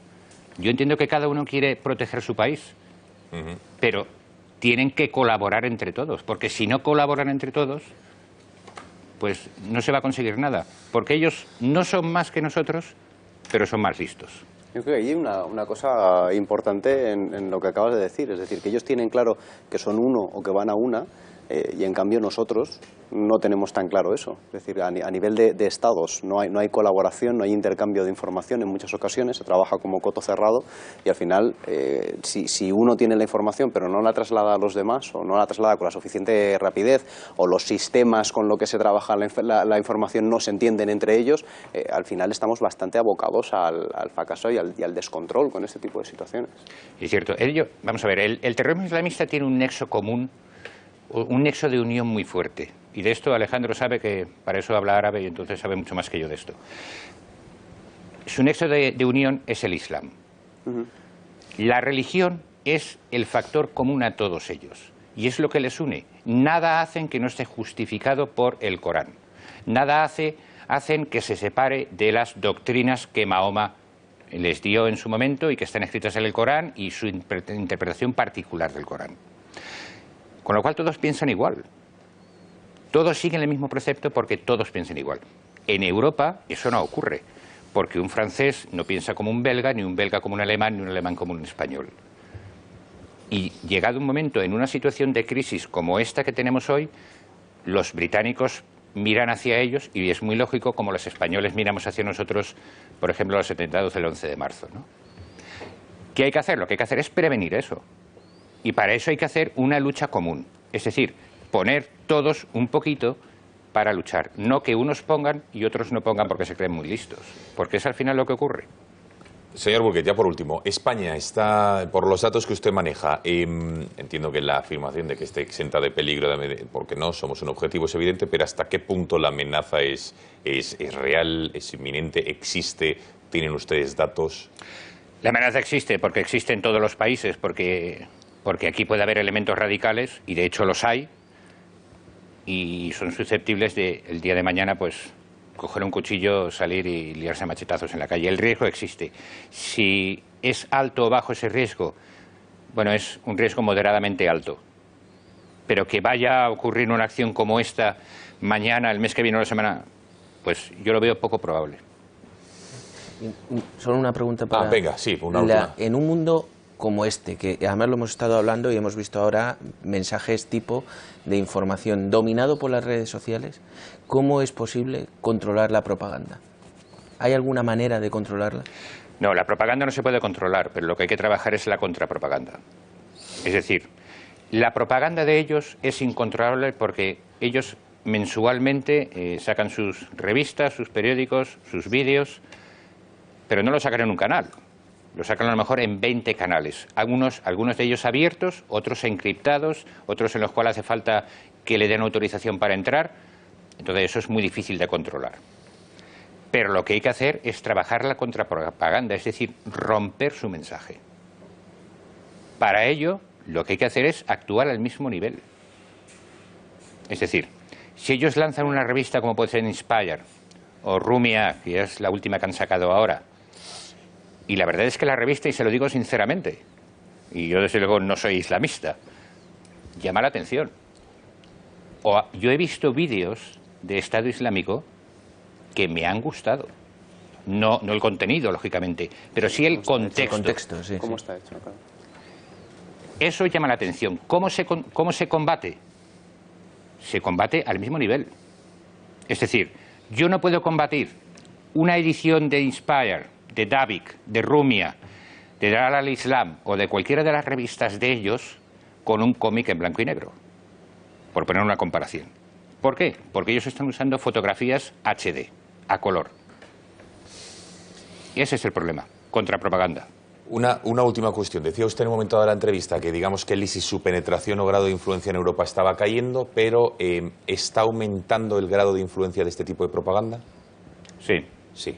Y más ahora que las cosas están muy mal para ellos en Siria. Eso era de prever y bueno, se prevé que la propaganda en ese aspecto aumente. Las cosas están muy mal allí y tienen que seguir captando adeptos. Salvador Burguet, consejero delegado de esta empresa privada de espionaje llamada AICS. Muchísimas gracias por haber estado esta noche en el Gatalagua y habernos dado estas claves, estas pinceladas sobre cómo funciona el espionaje y este atentado en Londres. Gracias y buenas noches. Muchas gracias. Venga, seguimos, cambiamos de asunto. Volvemos a nuestro país. Insisto, está nuestra compañera Cristina Ramos en la redacción. Cualquier noticia, cualquier última hora relacionada con ese atentado que se producía esta tarde en Londres, Cristina nos pedirá paso y nos la contará. Pero vamos a hablar de lo que sin lugar a dudas hay que ponerle nombres y apellido y es una auténtica lacra. Y es lo que está ocurriendo con el fútbol infantil en nuestro país. Donde los padres, en muchas ocasiones, se han convertido en los protagonistas, como ven en estas imágenes, debido a la violencia de sus actitudes. Fíjense, la rabia, la ira, cómo se pegan y cómo se pelean entre ellos. ¿Qué tipo de ejemplo dan en este caso concreto? Fue en Mallorca, las imágenes que ven en el partido entre el Alaró y el Collerense del pasado domingo, por cierto, el Día del Padre. El árbitro, el colegiado Jesús Alfonso Besini, de 42 años, tuvo que finalmente suspender el encuentro viendo estas terribles imágenes. Pero no es el único partido. Esta es una de las imágenes. Y en los próximos minutos vamos a tener otros ejemplos de, que van a ver ustedes de lo que está ocurriendo en nuestro país. ¿Es aceptable? ¿Qué ejemplo dan los padres a los hijos? Tenemos conexión con el protagonista, sin lugar a dudas, de este encuentro. Es Jesús Alfonso Vecini, el árbitro, el colegiado. Nos vamos en directo hasta Mallorca. Señor Vecini, muy buenas noches. Hola, buenas noches. Bueno, en primer lugar le quería trasladar un mensaje de ánimo y desde luego de reconocimiento, porque entiendo que ejercer, en este caso, el arbitraje, como lo hace usted fin de semana sí, fin de semana también, en estas condiciones, ahora nos contará usted si son hechos aislados o es la tónica habitual, pero desde luego que no debe ser fácil. Así que nuestro mensaje de ánimo ante estos episodios que usted tiene que soportar. Muchas gracias. Bueno, cuéntenos, el domingo pasado, partido entre el Alaró y el Collerense, y de repente, en un minuto creo de la segunda parte, lo hemos visto en las pantallas, cuéntenos qué ocurrió, una entrada de un jugador rival a otro, y ahí se desató la tangana, con perdón de la expresión, entre los jugadores y luego los padres que también saltaron al terreno de juego y aquello fue una batalla campal. Cuéntenos. Pues corría el minuto 60 de partido, faltaban 12 para que se terminase el partido y en un saque de puerta, el balón estaba parado, ¿vale? Se tenía que realizar un saque de puerta. Yo miraba, como es normal, hacia donde se tenía que efectuar la puesta en juego y en ese momento me dicen, árbitro, árbitro, mira lo que está pasando a tus espaldas. Con que yo me giro, hago así, me giro y veo que un jugador del Alaró seguía a uno del Collerense dándole patadas, la verdad es que sí, y algunas de ellas violentas y impactándole al chaval este. Claro, al ver esto, pues los padres del Collerense que estaban a mi parte derecha accedieron al terreno de juego, yo creo que para proteger a su chiquillo. Al ver que los padres del Collerense entraban dentro del campo, los otros que estaban en la otra parte también entraron. Y cuando se juntaron las dos aficiones en medios, pues es cuando se realizó la batalla campal. Bueno, y entonces, en ese momento, en la batalla campal, usted decide suspender el encuentro. ¿Por qué? ¿Y qué reacción obtuvo por parte, entiendo, de esos furibundos padres que estaban ya en esa batalla campal? Perdona, repite que no te entiendo. Sí, que por qué decidió parar el partido, no sé si es lo normal en este tipo de situaciones, viendo que ya aquello se había ido de las manos, y cuál fue la reacción de los jugadores y de los padres estos tan agresivos que ya estaban en esa batalla campal. Claro, normalmente cuando hay una situación así, automáticamente se suspende un partido. Un partido no se puede continuar de ninguna manera en estas circunstancias. ¿Y qué pasó después? Pues bueno, pues eso, que los padres se enzarzaron unos con otros, los chiquillos miraron de apartarlos hacia la zona de vestuarios para que no viesen el espectáculo, y pues yo me quedé a un costado, observando simplemente qué es lo que pasaba. Señor Vecini, no sé si usted arbitra cada fin de semana, pero sí que me gustaría saber si el episodio del pasado domingo son hechos aislados o es el pan de cada día de una persona que arbitra como usted en estas categorías entre chavales de 12 y 13 años. Sí, tanto yo como mis compañeros de aquí de Baleares arbitramos prácticamente viernes, sábado y domingo, y hechos como el del otro día, tan violentos por así decirlo, no son muy por costumbre. Eso sí, los insultos uno y otro, cada partido, casi cada partido, tenemos que soportarlos, y la verdad que estamos ya pues muy cansados de tener que aguantar esto semana tras semana. Entonces, ¿qué le parece, señor Vecini, usted como árbitro? Porque claro, dice usted que en este caso la polémica no se desató por una decisión arbitral, que usted tiene todo el derecho de equivocarse.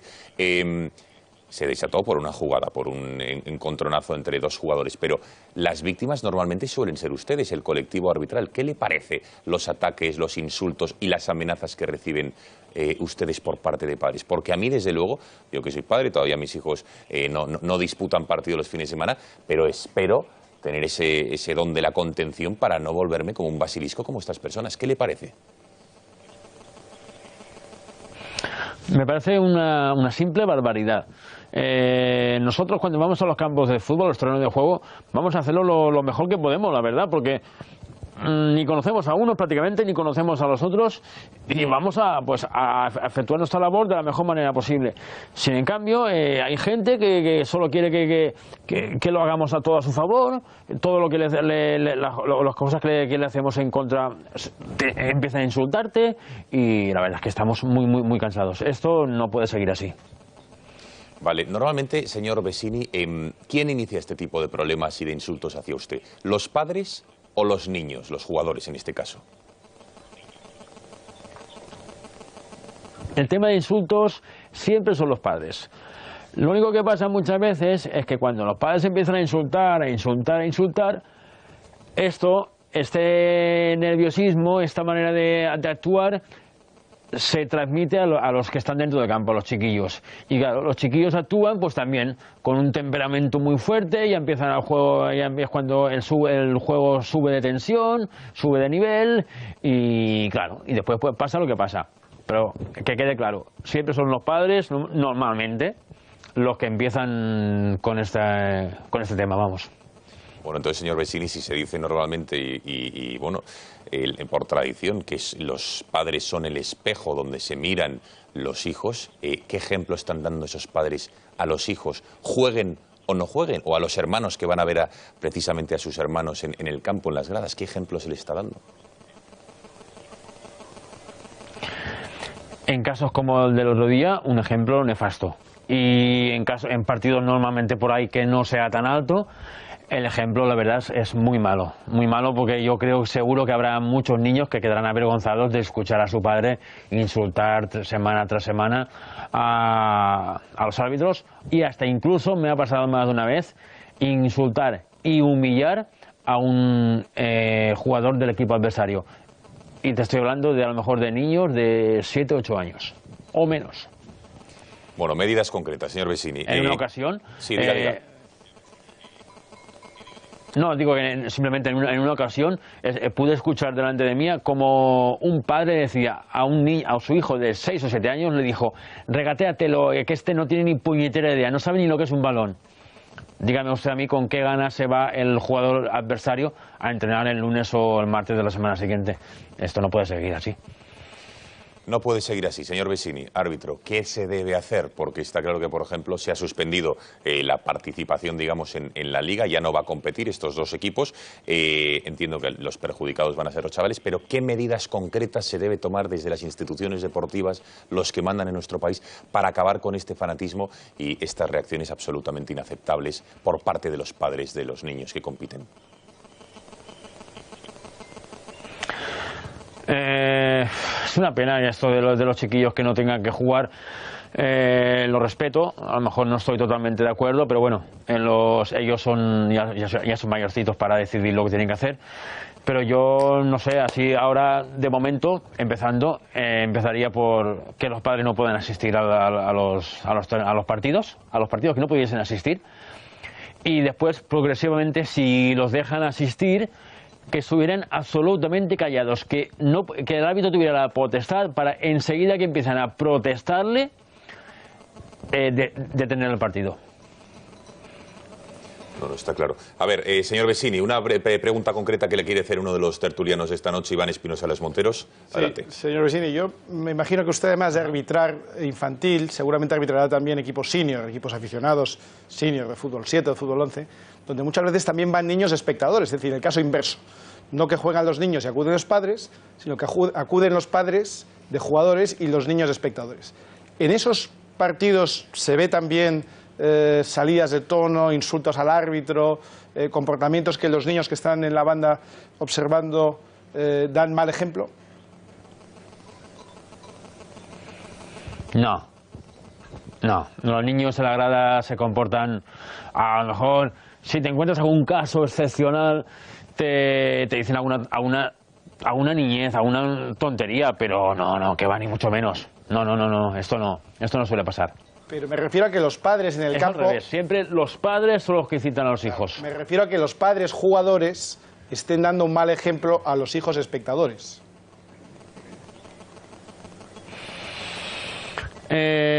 Hombre, a ver, siempre hay el padre a lo mejor que sea un poquito alterado jugando y que tenga a su hijo en la grada, pero no. Los niños no se suelen meter así con los padres, con los árbitros, con los adversarios, no. Esto es, los padres se meten con los árbitros y con los adversarios. Bueno, dos últimas cuestiones, señor Vecini. En primer lugar, no sé qué le parece, por ejemplo, una de las medidas que ha hecho el Atlético de Madrid en sus categorías inferiores, que ha prohibido el acceso de los padres a instalaciones dentro de su academia, incluso entre semana, para evitar así la presión que ejercen en muchas ocasiones sobre los hijos. Esto, en primer lugar, no sé si le parece una medida adecuada, que al final lo que van a hacer es que paguen muchos padres justos por pecadores, padres que son normales y que ahí van y se callan, pues van a tener que pagar y no poder disfrutar de sus hijos. Y en segundo lugar, si usted, más allá del insulto que le hayan increpado, alguna vez le han agredido. En cuanto a la primera cuestión, pues al final lo tienes que hacer así. Es verdad que pagan justos por pecadores, pero por lo menos dejan que los chiquillos estén a las órdenes de su entrenador, hagan las cosas como su entrenador les dice, y pacíficamente y sin ninguna presión desde la banda. Y, perdona, la segunda cuestión que me has dicho, ¿cuál era? Si alguna vez, más allá de los insultos, de las agresiones verbales, si recibido alguna agresión física, sí. No, físicamente no. Una vez, una mínima, pero fue en un partido amistoso y no eran ni jugadores federados ni nada. No, es la primera vez. Y ya te digo, ni recibí prácticamente, fue apenas me rozó el hombre que vino allí. No, para mí no fue una agresión. Pues don Jesús Alfonso Vecini, usted que es árbitro colegiado por vocación, muchísimas gracias por haber atendido a las cámaras del Gataragua y enhorabuena por esa labor que hace, que es al fin y al cabo que nuestros críos, nuestros chavales puedan disfrutar el fin de semana de lo que más les gusta, que es competir jugando al fútbol, teniendo que soportar muchas veces la intransigente, violenta e inaceptable actitud de muchos padres. Gracias y enhorabuena por su trabajo. Muy bien, muchas gracias y buenas noches. Bueno, esto ocurría en Mallorca, pero os hemos preparado un informe para que vean que no es solo en Mallorca, en este fin de semana, no es un hecho aislado. Vean lo que se llega a producir, como nos ha dicho este árbitro, fin de semana sí, fin de semana también, en los campos de fútbol de nuestros más pequeños en España.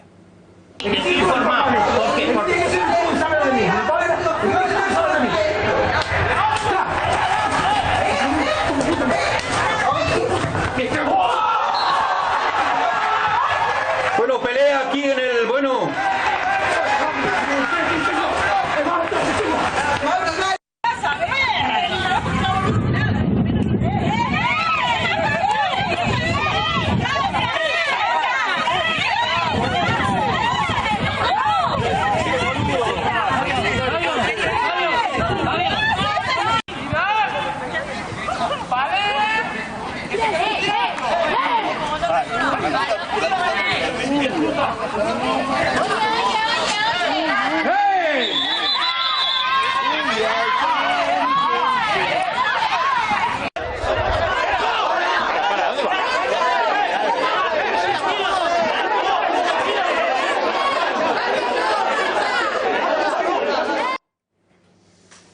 Bueno, señores, ¿qué les parece? Ya hemos visto lo que ha ocurrido, el testimonio de este árbitro que me parece un auténtico horror e inaceptable, y más casos.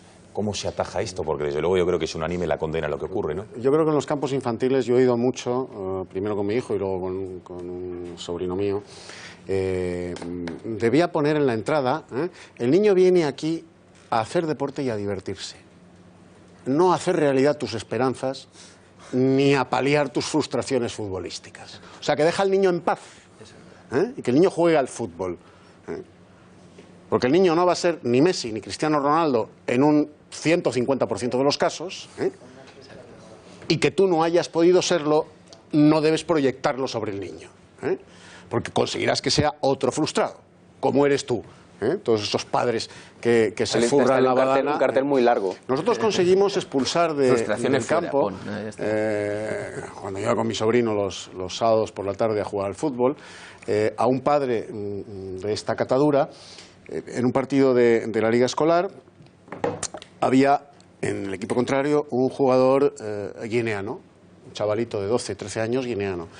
y esta mala bestia desde la grada, diciéndole a su hijo, que jugaba en el equipo de mi sobrino, ¡mata al negro! ¡Mata al negro! Gritando esto, llamamos a la policía, lo cogieron de las orejas y lo sacaron del campo y lo llevamos a los tribunales y conseguimos que no pudiese volver a acompañar a su hijo al campo. A un niño de 12 años. Claro, el niño más pendiente del padre que del árbitro, el niño cuando está el padre en la grada está a satisfacer al padre, a que el padre se sienta orgulloso de él, a que el padre después del partido, como un perrillo, se acerca al dueño, le haga una caricia entre las orejas y le diga, campeón, has estado estupendo, has estado enorme. ¿Eh? Esas cosas que dice tanto Javier Arenas, campeón. Pues el niño se sale cuando el padre le da 2 palmadas detrás de las orejas, le acaricia el cogote y le dice, has estado inmenso, campeón, así me gusta, así te quiero ver. El niño se sale porque está más pendiente del padre que del entrenador y del árbitro. Y si el padre le dice, mata al negro, pues ese crío de 12 años va y le casca. Y le casca, aunque solo sea para darle satisfacción al padre, que están todos proyectando sus frustraciones sobre los críos. Incluso frustraciones personales, ¿eh? Sí, incluso frustraciones personales. Es una cosa bastante llamativa y la verdad es que lo que habéis estado pasando del recopilatorio directamente asusta. Yo no soy para nada forofo del fútbol, pero después de esto, desde luego, a un campo de fútbol infantil me voy a acercar poco. Yo he practicado deporte de chaval, he hecho karate, he hecho natación. Mi padre iba a las gradas a vernos tranquilamente, y he de decir que ni los nuestros ni otros, cuando era más en equipo, que era competición por equipos a nivel de natación o de karate con tema de katas y demás, no había este tipo de situaciones, igual porque era una cosa como un poco más marcial, y este tipo de situaciones no se daban, pero yo creo que hay que hacer una reflexión. El cartel habría que hacerlo, tienen otra filosofía, el cartel habría que hacerlo como un poco más corto, pero estoy completamente de acuerdo en el planteamiento que has hecho de oiga, usted no viene aquí a realizar sus sueños frustrados, por favor deje a los críos jugar, y vayan a disfrutar, oye, porque al final este tipo de aprendizajes que se maman aquí y que entran a fuego y sangre, luego se terminan reproduciendo también en campos de adultos y en otro tipo de actuaciones. Yo no sé si vida. estáis de acuerdo, dice que el mal ejemplo también viene de equipos profesionales. No sé si es el caso, porque si bien es cierto que hay jugadores profesionales que tienen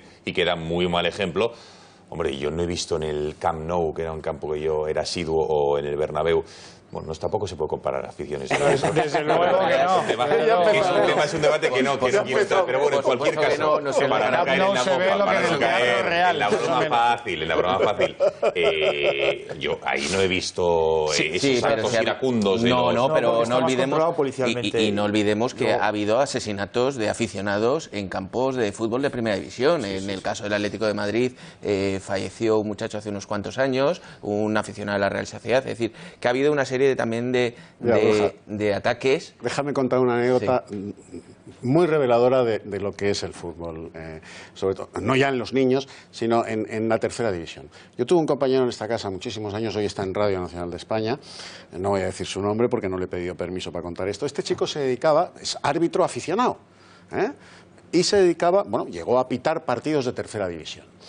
Y un lunes nos encontramos en la radio, en el informativo de la mañana, y venía de mudado, porque había ido a un pueblecito de Toledo, cuyo nombre no voy a citar tampoco, por los paisanos, a pitar un partido. Entonces, te estoy hablando de los años 87, 88. Llega en tren al pueblo de Toledo, se baja en la estación, una estación pequeñita de pueblo, y le está esperando la pareja de la Guardia Civil. Buenos días. ¿Es usted el colegiado que viene a pitar el...? Pues sí, fulanito de tal, es el señor Carne. Bien, le vamos a acompañar al campo. Y me decía este chico, dice, yo notaba a la Guardia Civil un tanto incómoda. Dice, mire, es que le queremos pedir un favor.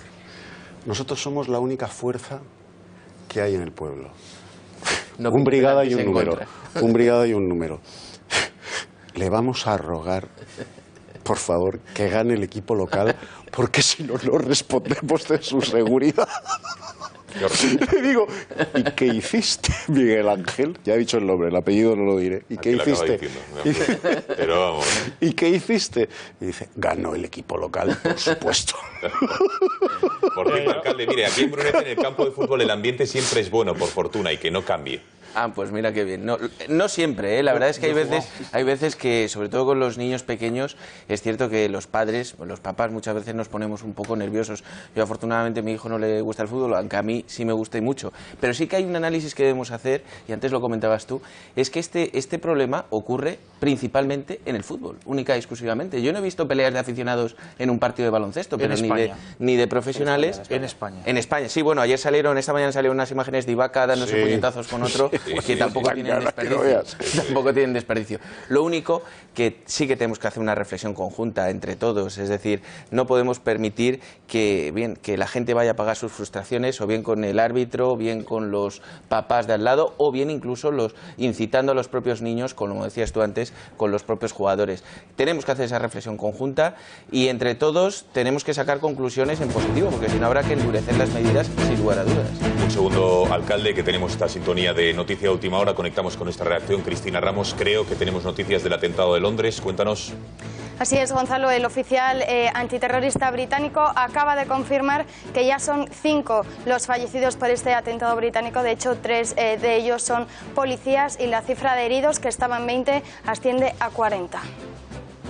Gracias, 5 y los heridos a 40, con lo cual se confirma ese zigzagueo que había hecho el vehículo durante el puente de Westminster, que hace que suba a 40 los heridos por este atentado terrorista que se producía esta tarde en la capital británica. Estamos hablando en nuestro país del fútbol y de otro tipo de violencia inaceptable, inadmisible en los campos de fútbol, del fútbol base, regionales, donde los padres dan un ejemplo lamentable. Pedía la palabra Iván y luego Alejandro. Yo os cuento otra anécdota. Yo soy jugador en activo, ¿eh? Yo estoy en Espinosa Fútbol Club, que llevamos 15 años en la Liga de Hortaleza, sí. Y hemos ganado varios años, ahora ya estamos... de los grandes veteranos. Estamos a mitad de tabla. Os mantenéis ahí. En el fútbol senior, fútbol 7, que es lo que yo juego, no voy a decir que todos los fines de semana haya peleas y tal, pero es un ambiente competitivo y a veces puede llegar a ser agresivo. Y yo recuerdo una vez que tuvimos que ayudar a un árbitro que después de una pelea entre dos equipos pues se pusieron de acuerdo en ir a por el árbitro todos, ¿no? Y tuvo que salir corriendo, encerrarse en la caseta, y los hijos de los jugadores, por eso le preguntaba yo al árbitro, los hijos estaban aporreando la caseta del árbitro, insultando al árbitro. Claro, esos niños, como decía el árbitro, no se inventan estas cosas. Esto lo ven en sus padres. Claro. Bueno, conseguimos proteger al árbitro, lo sacamos de ahí, y lo que me dijo el árbitro al salir, tenía gracia, tío, la verdad que entró a la situación, me dijo, aquí quiero ver yo a los sociólogos de España, que me expliquen esto. Eso es lo que decía el tío. Y tenía toda la razón, porque al final el problema es que los padres no dan buen ejemplo, no ya en el campo de fútbol, en la vida en general. Los padres tienen que dar buen ejemplo todos los días. ¿Cuál va a ser el principio de autoridad y de respeto? Un padre que da buen ejemplo que hace esto. De lunes a viernes, el sábado también lo da en el campo de fútbol. Un padre que no da buen ejemplo de lunes a viernes, ya sabemos lo que va a pasar el sábado en el campo de fútbol. Esto acabamos en el Así que los sociólogos y los educadores deberían pasar algunos sábados y domingos por la mañana en los campos de fútbol de España viendo qué es lo que está sucediendo. Y tendría razón a que Alejandro. Sí, vamos a ver. Yo en primer lugar sí que me gustaría poner en valor que el hecho de que actualmente todo el mundo lleve una cámara de vídeo en el bolsillo está sacando a relucir un problema que ha existido y estamos viéndolo con anécdotas que ha existido siempre. Y bienvenidas sean las nuevas tecnologías para poder ponerlo sobre la mesa y poder combatirlo. Yo he jugado en el campo de Brunete, de hecho de los primeros que hubo de césped artificial, con arenilla. Año 92-93. Me ha tocado jugar en campos duros y subir a la sierra era siempre una experiencia... ¿Qué nos estás llamando en Brunete? Subir a la sierra... Pero un momento, ¿tú en qué equipo jugabas? Yo he jugado en Liga Federada. Ah, en Liga Federada. ¿Por qué se ríe el alcalde? No, me parece bien. Por el campo de Brunete. Lo único que quiero aclarar es que en Brunete somos tranquilos, que ha dicho, he subido a los campos duros de la sierra. Te digo más arriba, alcalde, te digo más arriba. La sierra... ¿A qué edad, Alejandro? Pues hasta los 20 y pico, cuando ya el periodismo empezaba a quitar mucho, pues hasta los 25, 24 sí que he estado jugando, sí, todos los fines de semana. Sí. Bien, ¿y entonces qué experiencias? Y entonces sí que es verdad que desde la grada eso existía y era una cosa habitual. Y es verdad que me da la sensación negativa, por otra parte, de que lo que se intentaba era como intentar imitar en campos de fútbol base lo que se suponía que tenía que ser un campo de primera división, con sus gritos, con sus insultos, con su manera de amedrentar al árbitro y al equipo rival, y que en la medida en la que se hacía una especie de imitación de ese ecosistema, todos formábamos parte de un teatro en el que nos íbamos a casa pues pensando que habíamos tenido una experiencia más cercana de lo que viven habitualmente nuestros ídolos, y en eso participábamos los que estábamos en el campo y los que estaban fuera, y era un error. Es decir, al fútbol se va por dos razones: uno, porque te gusta el deporte en sí y quieres disfrutar independientemente de quién gane, o vas a que tu equipo gane y sufres si pierde, o sobre todo si pierde, evidentemente, ¿no? Claro, es un error convertir a niños en una especie como de recreaciones de lo que se supone que es la experiencia del fin de semana con tu equipo de fútbol favorito, ¿no? En ese sentido coincido con lo que se ha dicho aquí.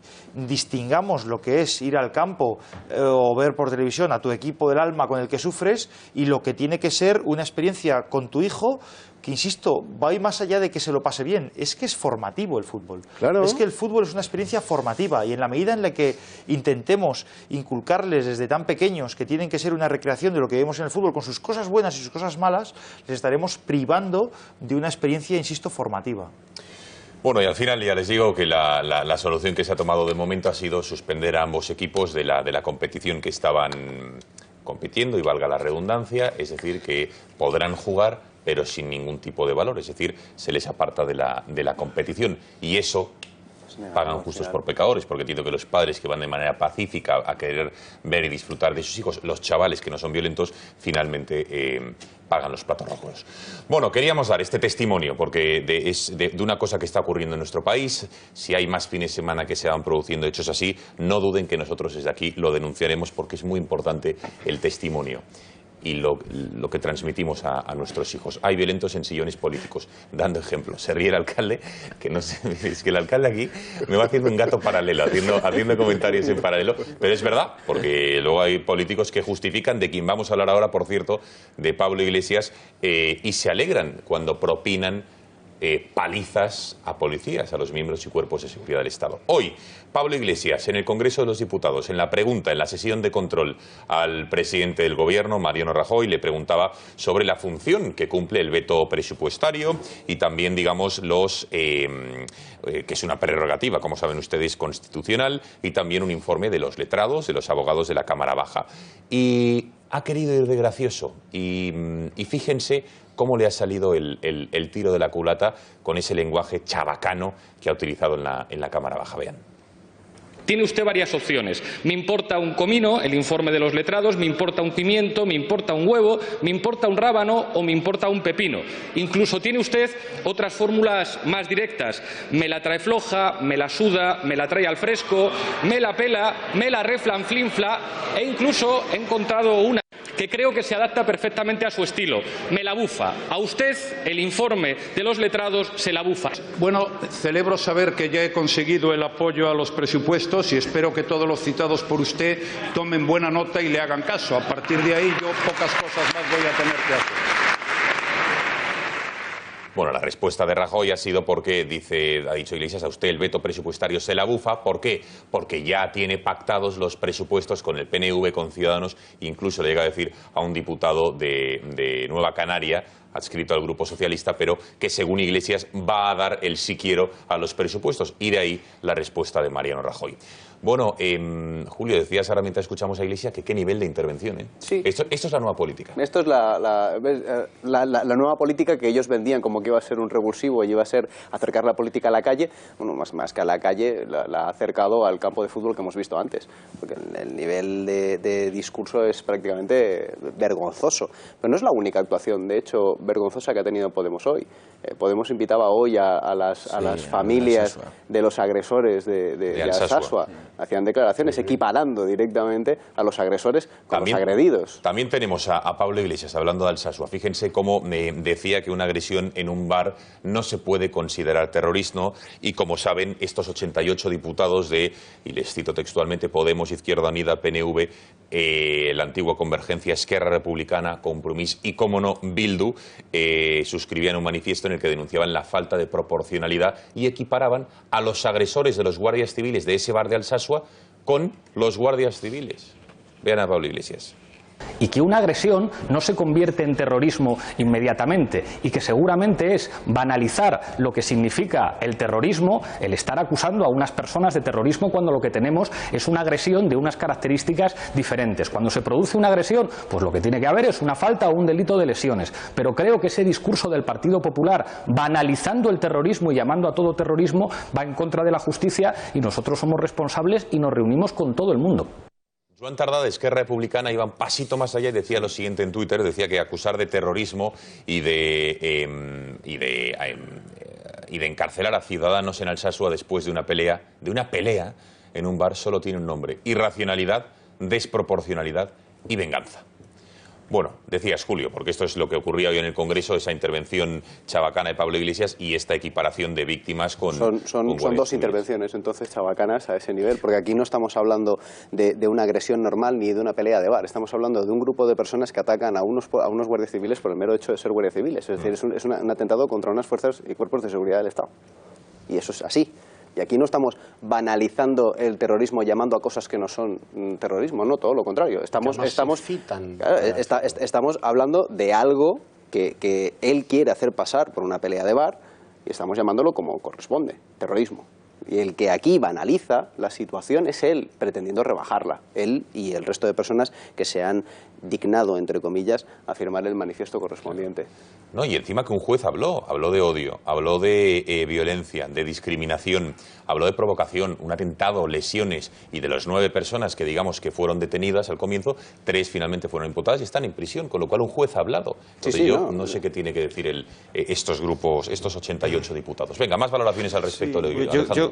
Habéis dicho esto es la nueva política o no la nueva política. Es verdad que eso es una división que se hizo antes de las elecciones del 20D, es decir, partidos jóvenes contra partidos viejos, nueva política contra vieja política. Y lo que están demostrando gestos como estos es que al fin y al cabo la división es entre lo que es democracia y lo que no lo es. Es decir, a mí personalmente me emociona, y mira que en la política hay pocas cosas que me emocionen ya, ver al Partido Popular con el Partido Socialista, con Ciudadanos, con el Partido Nacionalista Vasco ponerse de pie para aplaudir a las víctimas del terrorismo, mientras que Podemos se quedaba sentado, ¿no? Eso lo hemos visto. Esto ha sido una imagen que ha sido reciente, no te estoy hablando de hace mucho tiempo. Pero hoy el PNV les ha recibido a estos tipejos. Sí, y evidentemente no me parece bien, pero a lo que voy es que lo que hemos visto de esa intervención machirula, por utilizar términos que utilizan ellos habitualmente, de Pablo Iglesias hablando de me la bufa, me la repampinfla y tal, me parece que entra dentro de esa imagen que quiere vender Pablo Iglesias o Podemos,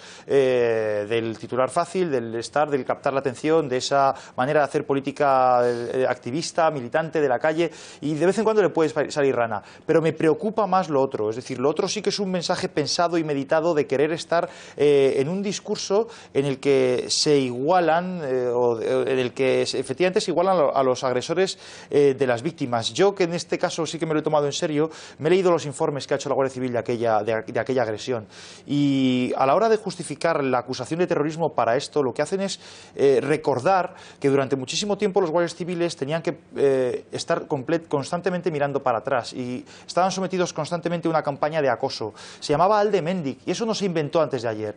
Es que las personas que agreden a los guardias civiles de Alsasua forman parte de esa campaña que se llama Alde Mendik, que es iros de aquí. Y eso existía desde los años 80. Entonces no es gratuito el acusarles de terrorismo. Bueno, lo de Alsasua no tiene un pase, es el terrorismo en su expresión más brutal, que es el linchamiento. Porque lo que se produce en Alsasua es un intento de linchamiento. 4 personas, 2 agentes de la Guardia Civil y sus novias, que son agredidos por una masa tumultuaria que no los mató de milagro. Claro.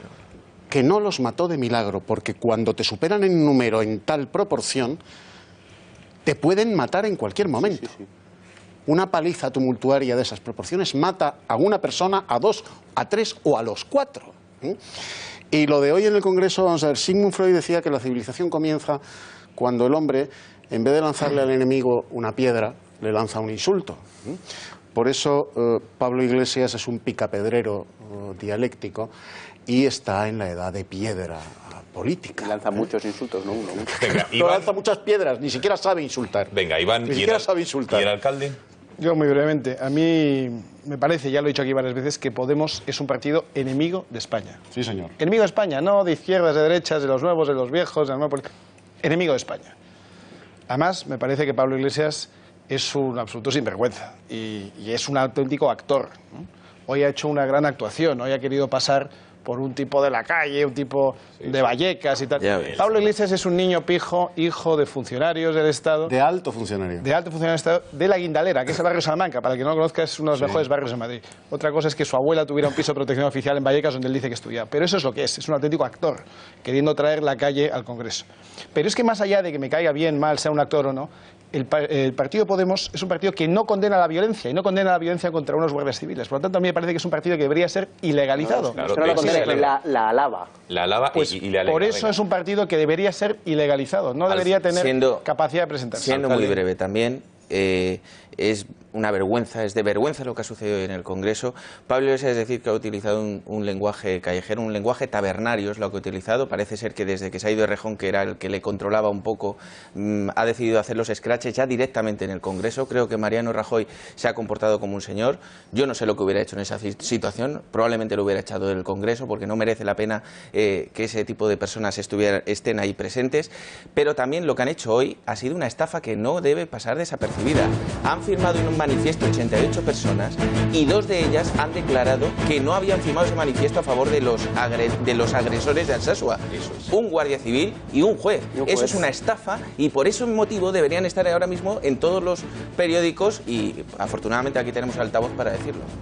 Cristina Ramos, más noticias, última hora, reacción del Gatalagua. Cuéntanos qué ocurre en Londres.